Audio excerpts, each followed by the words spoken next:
Hello students, myself Pankaj Sharma from Praxis Vidyapit, Rodholi Basti. This lecture is related to the history of class 7th. Students, it is the second chapter of your history, the new king and kingdoms. हमारे history में जो इसके पहले का period है, उस period में धीरे धीरे पहले सभ्यता का विकास होता है, कई कबीले बनते हैं और कबीलों के साथ साथ फिर एक गण का, एक ग्रुप का फॉर्मेशन होता है। इसके बाद फिर राज्य का उदय होता है। राज्य क्या होता है? एक स्टेट फॉर्म होता है जिसमें एक शक्तिशाली व्यक्ति होता है, कुछ शक्तिशाली व्यक्ति मिल करके उसका सपोर्ट करते हैं और फिर वो एक किंगडम के रूप में डेवलप होता है। तो हमारे हिस्ट्री का जो प्राचीन इतिहास और मध्यकालीन इतिहास के बीच का जो पीरियड है, ये चैप्टर उससे रिलेटेड है। देखिए, this period between the 700 CE to 1200 CE was characterized by the emergence of 3 regional states across the subcontinents। 700 ईसा पूर्व से लेकर के 1200 ईसा पूर्व तक 3 रीजनल क्षेत्रीय शक्तियाँ उदय होती हैं, उसके बारे में है। These new kingdoms marked a departure from earlier state structure of the empire of the ancient period. और ये तीनों स्टेट जो प्राचीन काल के स्टेट होते थे, उनके जाने का संकेत करते हैं, यानी एक नई व्यवस्था लेकर के आते हैं। Rise of the regional kingdom, आप देख रहे हैं कि rise of the regional kingdom क्या है। This period saw the rise of 3 major kingdom, 3 main राज्य का उदय होता है। The Palas in eastern India, पूर्वी भारत में पाल वंश के राजा अपने राज्य को स्थापित करते हैं। गुज्जर प्रतिहार इज वेस्टर्न इंडिया, पश्चिमी भारत में प्रतिहार वंश का शासन होता है, ये अपने आप को शक्तिशाली बनाते हैं। एंड द गैंगेटिक प्लेन्स, और गंगा यमुना का जो मैदान है, and the Rashtrakuta in the Deccan and south India. यानी यहाँ पे आप देखिए कि ईस्टर्न इंडिया में पाल वंश का उदय होता है, गुर्जर प्रतिहार वंश पश्चिमी भारत में उनका उदय होता है, और जो गंगा का प्लेन है, यानी पश्चिमी भारत और गंगा का मैदान, आपने ज्योग्राफी में पढ़ा होगा कि गंगा जमुना के द्वारा लाई गई जो मिट्टी से बना हुआ मैदान है, जो बहुत उपजाऊ है, वहाँ पे Gurjara Pratihara. And the Rashtrakuta in the Deccan, यानी दक्षिण भारत में, साउदर्न इंडिया में राष्ट्रकूट। ये 3 स्टेट का उदय होता है एंशिएंट और मेडिवल पीरियड के मध्य में, बीच में, और प्राचीन परंपराएं, प्राचीन किंगडम ख़त्म होती हैं। ये 3 स्टेट एक नए फॉर्म में दुनिया के सामने आते हैं। There was constant struggle for supremacy among these 3 kingdoms over the control of Kannauj. क्योंकि उस समय कन्नौज सेंटर था पूरे भारत का, तो कन्नौज पे विजय प्राप्त करने के लिए पाल वंश, प्रतिहार वंश और राष्ट्रकूट वंश, इन तीनों राजाओं में बहुत लंबे समय तक संघर्ष होता है। With the end of the Gupta dynasty, the focus shifted from the Gangetic plains and the Pataliputra to the Kannauj. इसके पहले गुप्त वंश था। गुप्त वंश, गुप्त डायनेस्टी के ख़त्म होने के बाद उसमें पाटलिपुत्र पूरे राजनीति का, पूरे भौगोलिक परिक्षेत्र का, पूरे देश का मुख्य केंद्र पाटलिपुत्र था। लेकिन बाद में जब ये ख़त्म हो गया किंग डायनेस्टी, तब कन्नौज मुख्य शक्तिशाली केंद्र बन गया। और उसी केंद्र पर, जहाँ पे शक्तिशाली केंद्र होता है, जहाँ पे सारी भौगोलिक, आर्थिक, सामाजिक गतिविधियाँ उच्च स्तर पे होती हैं, उसी जगह पे लोग अपने आप को इस्टेब्लिश करने की कोशिश करते हैं। Kannauj was strategically link to the trade routes going eastward into the Gangetic plain as well as those going towards the south. इसका महत्व क्यों था, क्या था? क्योंकि कन्नौज गंगा यमुना के प्लेन से बने हुए क्षेत्र में था, और यहाँ से ये व्यापार करने का बहुत ही सुगम और सरल तरीका था, क्योंकि ये बीच में पड़ता था। यहाँ से पूरब की तरफ भी जाया जा सकता था और दक्षिण की तरफ भी जाया जा सकता था, दोनों तरफ, और ये सेंटर में पड़ता था। Owing to its strategic location, the Pal, the Gurjar Pratihar and the Rajput directed their military activity towards the conquest from the 8th to the 10th century C. यानी 8 से 10 सेंचुरी तक गुर्जर प्रतिहार और पाल वंश के राजाओं में आपस में संघर्ष चलता रहा कन्नौज पे विजय प्राप्त करने के लिए। The struggle over Kannauj was an attempt to revive the notion of a single kingdom ruling the entire country. Notion means होता आइडिया। कन्नौज पे तीनों राजवंशों के राजाओं के दिमाग में एक चीज़ था कि अगर कन्नौज पे जिसका शासन होगा वो एंटायर कंट्री, पूरे भारत भूखंड पर शासन करेगा, क्योंकि वो पूरी तरह सेंटर में था, व्यापारिक रूप से, औद्योगिक रूप से, राजनीतिक रूप से, तीनों तरीक़ों से वो बहुत ही स्ट्रांग था। वहाँ से पूरे भारत पे नज़र रखी जा सकती थी। Let's take a closer look at the kingdom of the involve in the struggle. आओ हम इस पे एक दृष्टि डालें।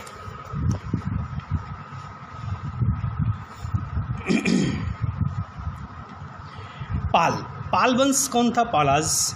The Palas dominated eastern India centred around the Bihar Bengal for almost 4 centuries. लगभग 4 शताब्दियों तक पाल वंश बंगाल और बिहार वाला भारत का जो पूर्वी क्षेत्र है, मैंने पहले बताया पाल वंश कहाँ था, भारत के पूर्वी क्षेत्र में, तो पूर्वी क्षेत्र में इनका शासन था। The Pal dynasty was founded by the king Gopal. Pal dynasty की स्थापना किसने किया था? एक गोपाल नाम के राजा ने किया था। According to the Tibetan monk Taranath, Gopala was elected as a king in the 18th century CE by the local leaders of the region। इतिहास के जो साक्ष्य में मिलते हैं उसमें विदेशी लेखकों के साक्ष्य होते हैं, जिसमें एक तिब्बत का मॉन्क था जिसका नाम था तारानाथ। उसने अपनी पुस्तक में लिखा है, अपने वर्णन में किया है कि गोपाल स्वयं राजा नहीं बना था, गोपाल को वहाँ के जो लोकल लीडर्स थे उन लोगों ने मिल करके राजा चुना था। हिज सक्सेसर धर्मपाल, और उसका जो उत्तराधिकारी था, यानी पहले गोपाल हुआ जिसने पाल वंश की स्थापना किया, और उसका उत्तराधिकारी धर्मपाल था, made the Pala kingdom a force to reckon with in north India. Dharmapal बहुत ही शक्तिशाली शासक हुआ और उसने नॉर्थ इंडिया में भी अपने साम्राज्य का विस्तार किया। Towards the end of the 18th century, he led the successful campaign and the conquered Kannauj from the Pratihar। 8th century 8वीं शताब्दी में उसने क्या किया? उसने कैंपेन किया। कैंपेन मीन्स अपनी मिलिट्री पूरी लगा दी कन्नौज पे अपनी सत्ता स्थापित करने के लिए, और कन्नौज को उसने जीत लिया जहाँ पर प्रतिहार शासकों का शासन था, गुर्जर प्रतिहार। कन्नौज पे किसका शासन था? गुर्जर प्रतिहार शासकों का शासन था, राजाओं का शासन था, और उसको गोपाल के पुत्र धर्मपाल ने क्या किया? जीत लिया। He is credited to have build the famous university of the Vikramshila, और यही धर्मपाल विक्रमशिला विश्वविद्यालय, जो उस समय पूरे विश्व में बहुत ज़्यादा प्रसिद्ध था, विक्रमशिला विश्वविद्यालय की स्थापना की, उसे एक नई ऊंचाई दी और शिक्षा का केंद्र बनाया। इससे ये पता लगता है कि धर्मपाल शिक्षा के क्षेत्र, शिक्षा से बहुत लगाव था और शिक्षा के क्षेत्र में उसने बहुत ही उच्च कोटि का काम किया। उसका उदाहरण है कि विक्रमशिला विद्यालय की स्थापना, महाविद्यालय की स्थापना। His successor Devapala extended the borders of the kingdoms to include Kamarupa in Assam, और इसका जो उत्तराधिकारी था उसका नाम था क्या? देवपाल। धर्मपाल ने क्या किया? गोपाल ने स्थापना किया, धर्मपाल ने कन्नौज पर अधिकार किया, विक्रमशिला विश्वविद्यालय की स्थापना किया, और उसका जो उत्तराधिकारी देवपाल था वो दक्षिण की तरफ बढ़ा और केरला और आसाम के क्षेत्र को अपने राज्य में मिलाया। The Pala build the Mahabodhi temple at Bodhgaya. Bodhgaya जो कि उत्तर प्रदेश में है और उत्तर प्रदेश और बिहार के बॉर्डर पे है, वहाँ पे उसने बौद्ध धर्म के एक बहुत ही महत्वपूर्ण टेम्पल का निर्माण किया जिसका नाम है महाबोधि टेम्पल। तो इससे ये लगता है कि बाद में पाल शासकों ने क्या बौद्ध धर्म स्वीकार कर लिया। और आगे गोपाल के बारे में आपको पता है कि बौद्ध मंक तारानाथ ने ये दृष्टांत दिया। इसका मतलब क्या हुआ कि पाल शासकों के ऊपर बौद्ध धर्म का प्रभाव बहुत ज़बरदस्त था। दूसरे शासक थे गुर्जर प्रतिहार। गुर्जर प्रतिहार भारत के मध्य में शासन करते थे। देखिए क्या है, the Pratihara trace their origin to the Hun tribes, they were the most powerful Rajputs clans at this time. प्रतिहारों का जो उत्पत्ति है उसको बताया जाता है। इसमें कई विचार हैं कि ऋषियों ने मिलकर के यज्ञ किया और यज्ञ से इनकी उत्पत्ति हुई। आगे और इसके बारे में आगे के क्लासों में आपको पढ़ने को मिलेगा। The first important Pratihara king was the Nagabhata first. पहला महत्वपूर्ण प्रतिहार शासक, इसको पूरा कहते हैं गुर्जर प्रतिहार।